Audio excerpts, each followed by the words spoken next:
Hello friends, today's topic of discussion is de Broglie's dual behavior of matter.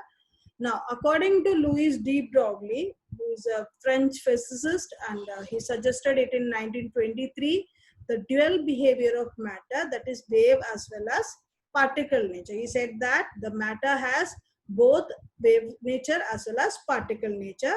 He derived a relationship for the calculation of wavelength of the wave associated with the particle of mass m moving with velocity v as lambda is equal to h upon mv.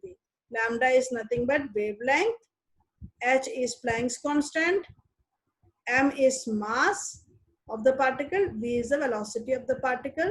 We can replace this mv with p. mv is nothing but momentum, so we can write it as lambda is equal to h upon p also.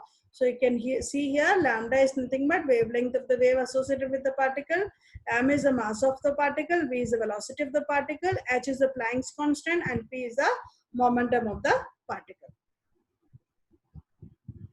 Now, for the derivation of de Broglie relationship, the energy E of the photon of frequency nu is given as E is equal to h nu.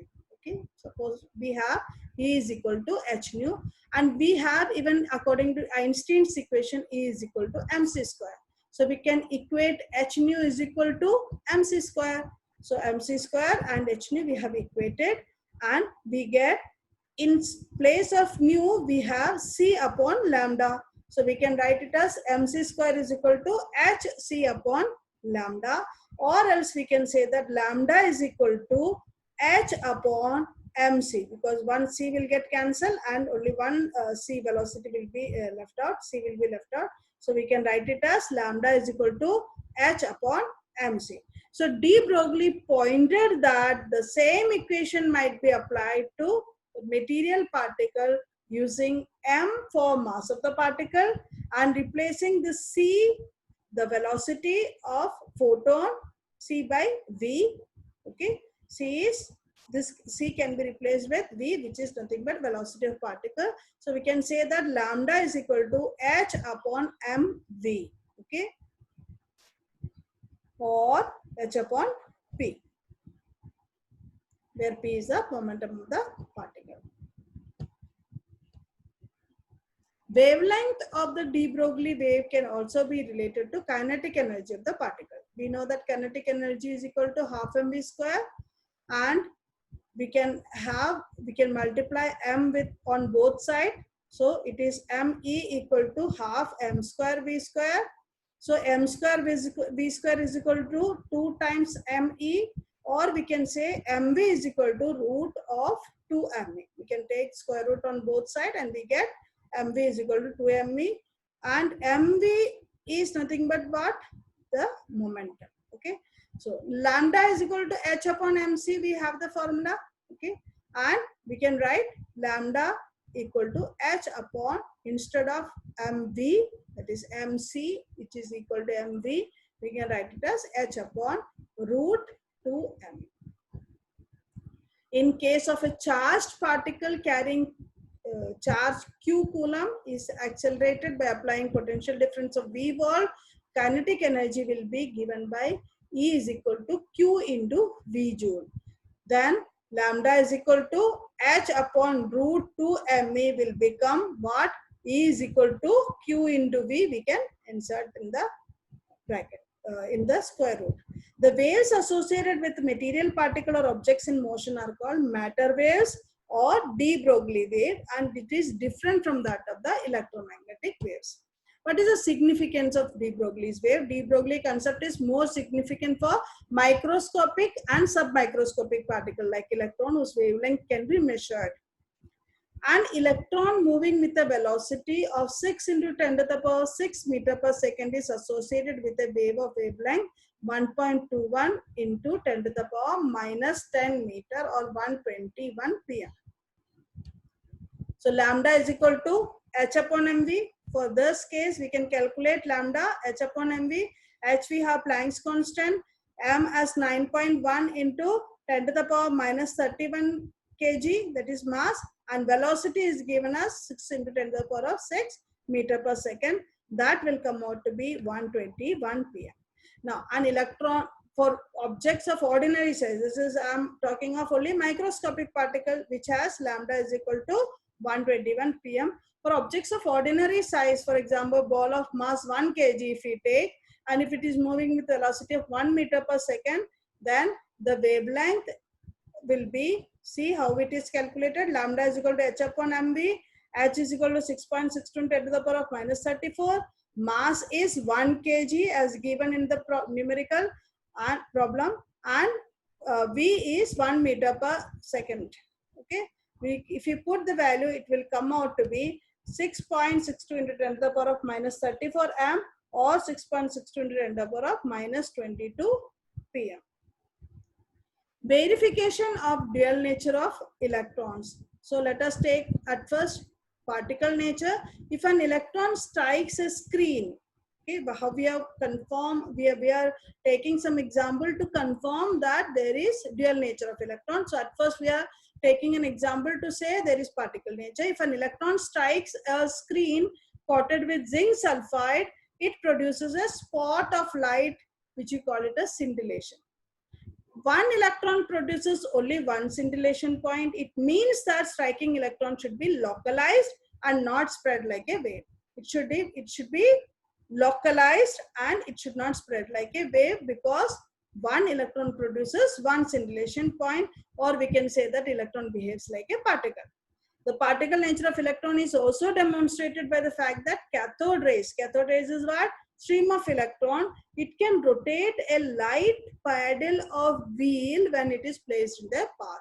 So if there is particle, then only it can rotate the light paddle wheel when it is placed in the path. So both this says that it has particle nature. Now, how we say that the electrons have wave nature? De Broglie's concept of wave character of electron was experimentally verified by Davison and Germer in 1927, when they subjected to stream of electrons emitted from tungsten filament to influence a strong electric field. Okay, these electrons are made to strike against nickel crystal as grating. Then we got concentric, dark and bright rings on the screen. And the diffraction pattern we get this process that for the electrons was similar to that observed for the X-rays. And we know that X-rays are wave nature, so we assume that electrons also will have wave character. So wavelengths of the electrons is determined by diffraction experiment, and that is also in agreement with the values calculated from the de Broglie's equation. So both the values are of similar pattern. It shows that it is acting like X-rays, or we can say it is acting like a wave. So it has a particle nature, okay, which is localized, and a wave nature. Okay, electron will have both the particle as well as wave nature. So derivation of Bohr's postulate from de Broglie equation. How we are going to derive Bohr's postulate from de Broglie equation? According to Bohr's model, only those circular orbits are permitted in which angular momentum of electron is integral multiple of h upon 2 pi. Okay. So angular momentum mvr is equal to nh upon 2 pi. Only those orbits are permitted according to Bohr's model. Okay. So mvr is equal to nh upon 2 pi. Okay. According to de Broglie concept, the electrons are not only particles, but they have even the wave character. For waves to be completely in phase, the circumference of the orbit should be integral multiple of the wavelength. So we can say that 2 pi r is equal to n lambda. Okay, if for the wave to be completely in phase, the circumference of the orbit should be integral multiple of wavelength. It means that circumference is what? 2 pi r, and it is integral multiple of n lambda, or lambda is equal to h upon mv we have. So 2 pi r is equal to n multiplied by, in place of lambda we can put h upon mv.